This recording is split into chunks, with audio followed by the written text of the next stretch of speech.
What is good, YouTube? My name is George. Welcome to another video.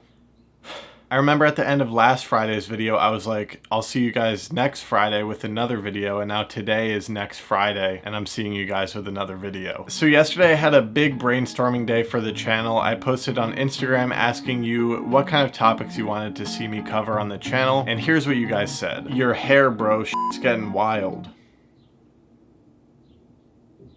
Damn, bro, I see that you need a cut, eh? Damn, why are you guys roasting me for my quarantine cut? What's up with that Bible beard, bro?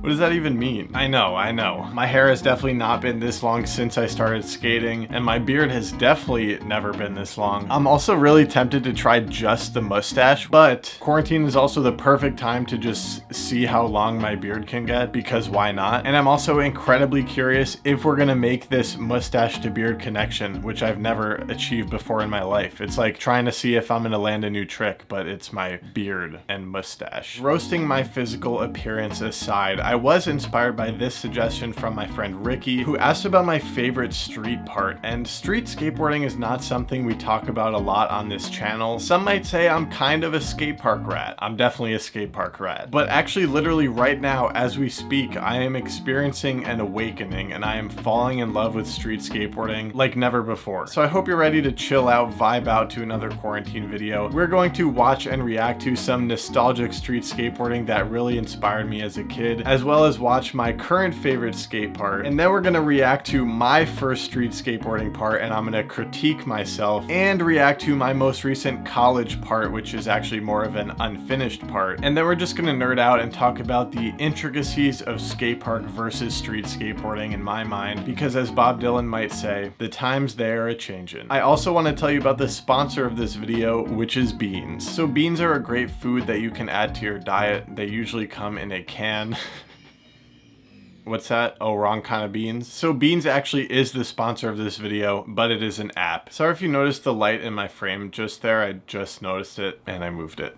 Beans is a video chat platform that makes it easy to charge a per minute rate for your time. So if you are an earner on the app, you can set a rate of your choice and then engage in a video chat with your audience in order to sell your services, whatever they may be. Maybe it's social media consulting, business advice, whatever you want really. It was super easy to sign up for Beans. In total, it took me about 3 minutes, and now I am all set up to earn money by video chatting with my audience. And if I want to, I can also choose somebody and pay to video chat with them. So my Bean chats are going to be focused on trick tips. If you guys want to show me how your tricks are looking and ask me for advice, I'd be more than happy to help. You can also ask me for general advice on growing a YouTube channel or social media presence. But if you want, you can also just chat with me about whatever it is you want. If you want a video chat with me on Beans, it's super easy. First, just sign up. Then you're going to go over to the phone tab, press add, and my username is George Poulos. Once you find me, check if my status is available. I will be trying to hang out on there for a couple of hours after posting this video. And if I am online, just press video chat and boom, we can connect and you can ask me whatever you want over video chat. On the other hand, if you want to try offering some services on Beans for your time, just get your account all set up. It's super easy. Press your status to available, and then once you share your Beans link or username to your audience, they can start video chatting you and paying you for your time. So connect with me on Beans using the link at the top of my description. I'll be hanging out on there for a few hours starting when this video goes up. As part of this sponsorship, I'm going to be taking all the money I earned from the Beans app this week and donating it straight to Feeding America. So let's video chat and hang out and raise some money for a good cause. And now to the rest of the video.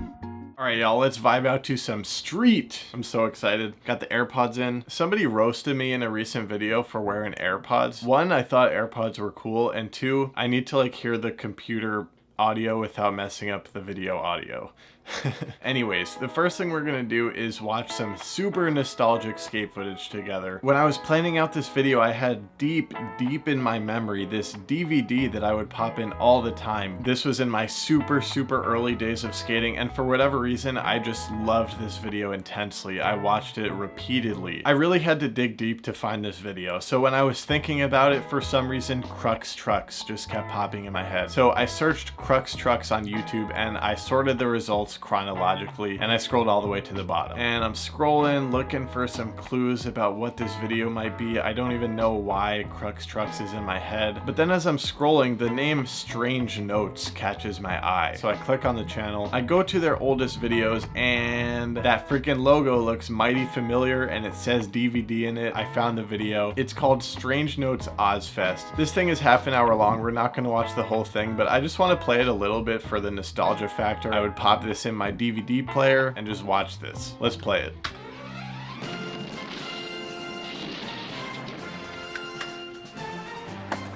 It's so crazy because I remember this so well. I remember that music. Hopefully it's not copyrighted. I remember that frontboard pop out. I remember the text, the way it's styled. It's so weird because this is not like a well-known or popular video, but it was just included with something I bought at the skate shop and became like a defining, inspirational skate video for me. Let's watch a little bit more.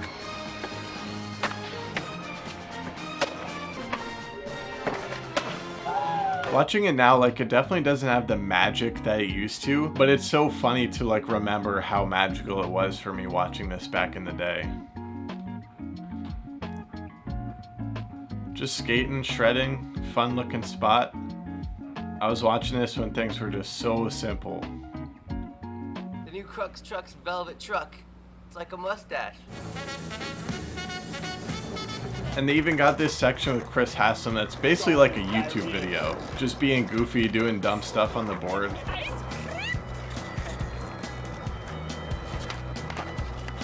Anyways, this will be linked below if you want to check out the whole thing. For whatever reason, this video captured skateboarding for me when I was younger. It captured that goofy, fun, beautiful essence of skateboarding. And it's funny because I don't think I've ever been this attached to a skate video since then. We don't have to get into my entire skateboarding journey, but I definitely sort of became a skate park rat. I sort of fell out of touch with like core skateboarding culture and street skateboarding. I am getting more into it now, but I'm really not much of a street skateboarding viewer. Some other videos from the past that really stand out, they might sound kind of basic, but fully flared, pretty sweet. Also, DGK Parental Advisory really stands out in my mind. So there are some skate videos that stand out to me that I've watched back in the day, but I really hit a phase where I just stopped caring about it as much, and I couldn't engage with street skateboarding as much. But yeah, like this random Strange Notes DVD that came with a local skate shop purchase was like the most attached I've ever been to a skate video. I was just obsessed with it. And it's like, honestly, this video resembles a part of my growing up and coming of age as a skateboarder and my falling in love with skateboarding. And now we're gonna watch together what I consider to be my favorite skate part, and it is Mike Pulizzi's Lurk Hard part. So this is just a part that came out on Thrasher while I was in college, again during a time where I wasn't too engaged or into street skateboarding even, but this spot successfully pushed my buttons and I fell in love with it. And again, I sadly cannot play the original song as I watch it with you all, so keep that in mind, but let's give it a look.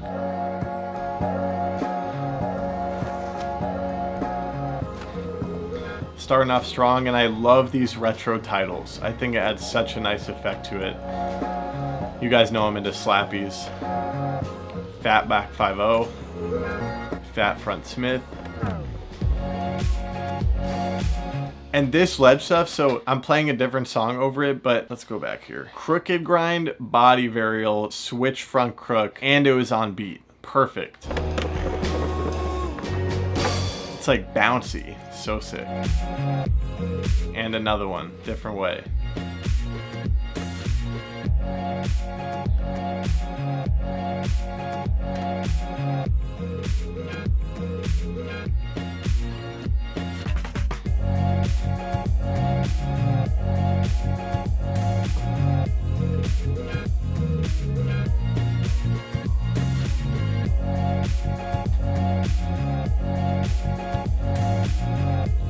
I just think the trick selection and spots are so sick and his style is so good. I'm definitely inspired by this skateboarding. It's beautiful. And these B-roll shots. Almost has that Strobeck style filming.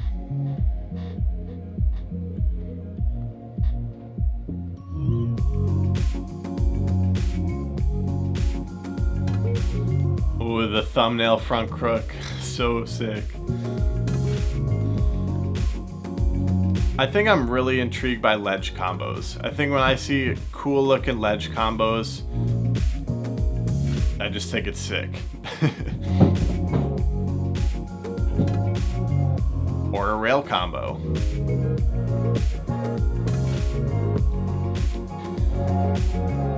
I think another thing about this part is like, it's not Shane O'Neill tech. It's like, it's gnarly, but it almost feels attainable, which I think lets me personally connect to the skateboarding even more. Like, I have trouble watching skate parts that are just too insane, like a 𝓅𝒂𝓉𝓈 or a Shane. And like, yeah, it's cool to see the best skateboarding in the world, but personally it's cooler to see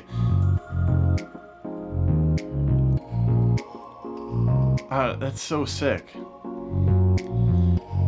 I don't know, I'm more inspired by this kind of skateboarding.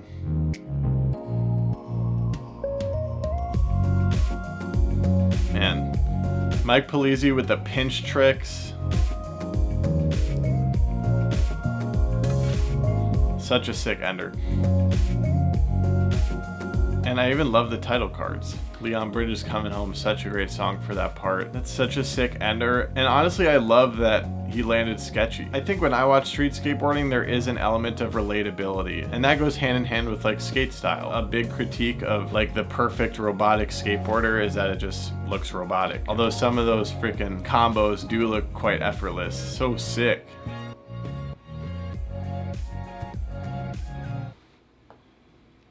So yeah, that's my favorite part. It's funny that you guys never knew what my favorite part was, but now you know. Like I said, I'm starting to skate more street now, getting really motivated to go street skateboarding, and it's been making me watch a lot of skate videos because it like makes me excited to skate street. Yeah, suddenly I'm just so engaged by it, and I want to explore that, but first we're going to watch my skate part. So filming this part was like the one time in my life where I had a squad of people who were motivated to go out and film a street video. So I lived in New Jersey at the time, but we would take the train into the city very often and just stack clips and skate and have fun. Really stoked on that board slide to 𝓅𝒄𝓐𝑒𝒸𝑚. That spot is now unskateable because they chained a fence to the rail, which is a bummer. Super happy with that opening clip though. This line, a little sketchy, but kind of cool.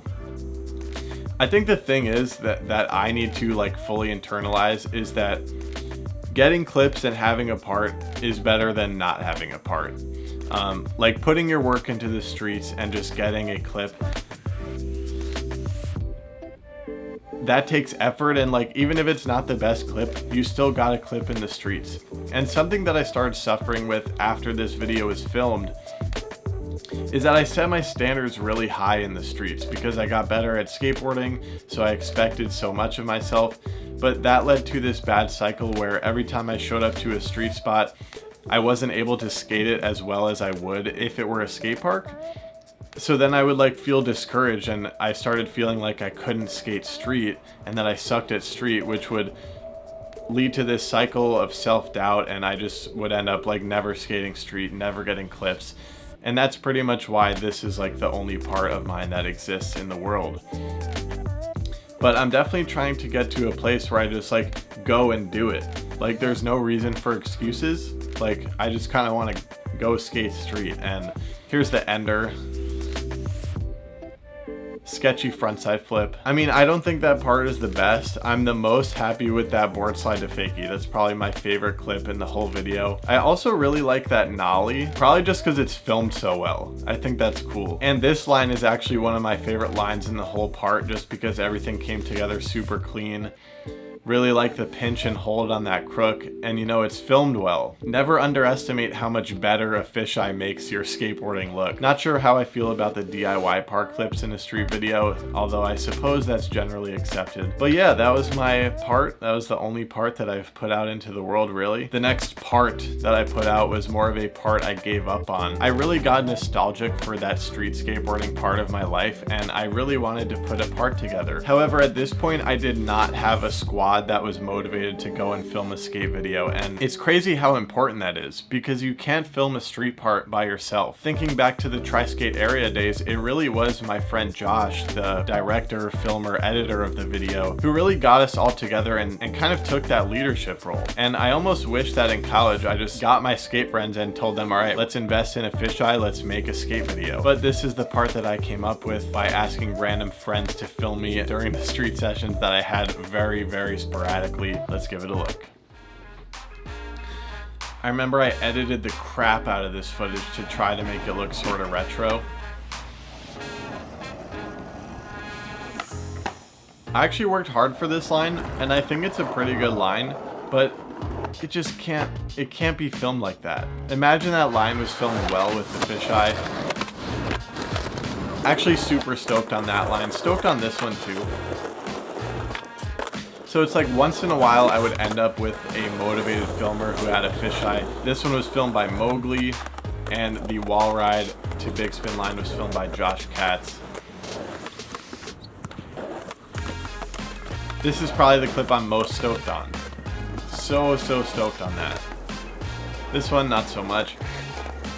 And you know, this clip was actually for the trophy video when I went out to skate street with them, and I probably shouldn't have even included that in my own part, but you could kind of tell how like desperate I was to put something together. I think that was kind of cool.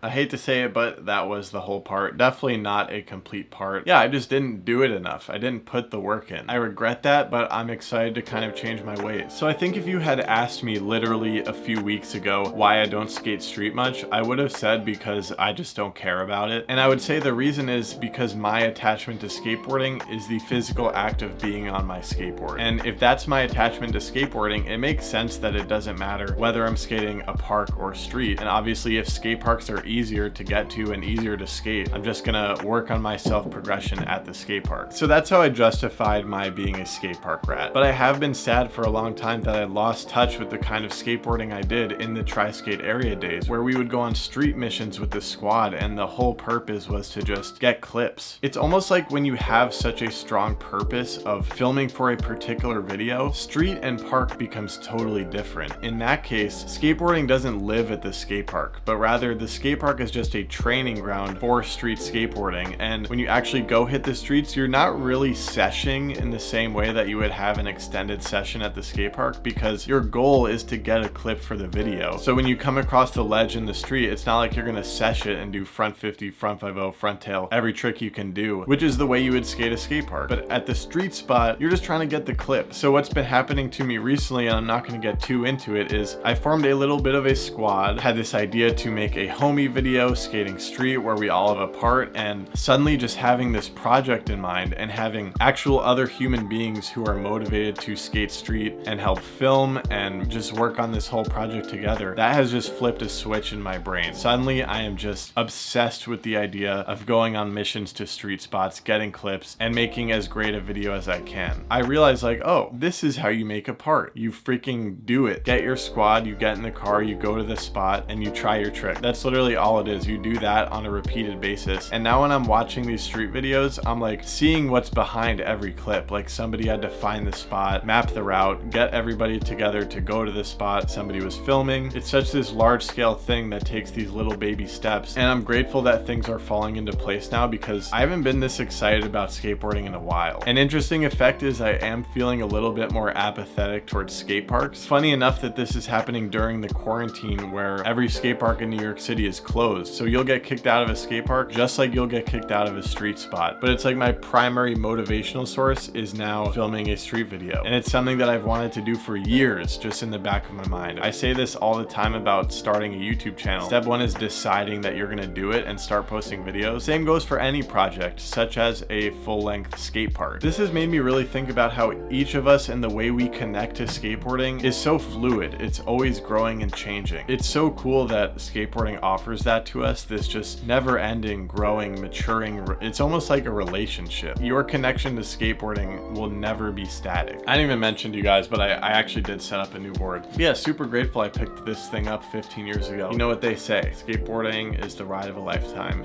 and I certainly agree. Is that everything?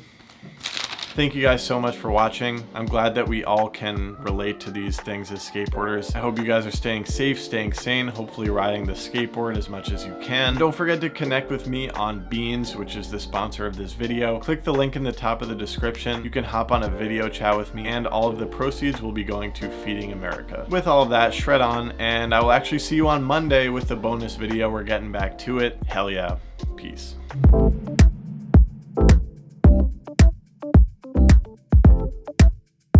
Beans are a really great food that you can add.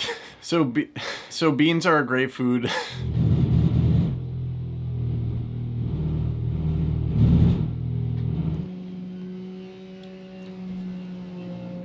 Bro, I swear they're sawing the floor out.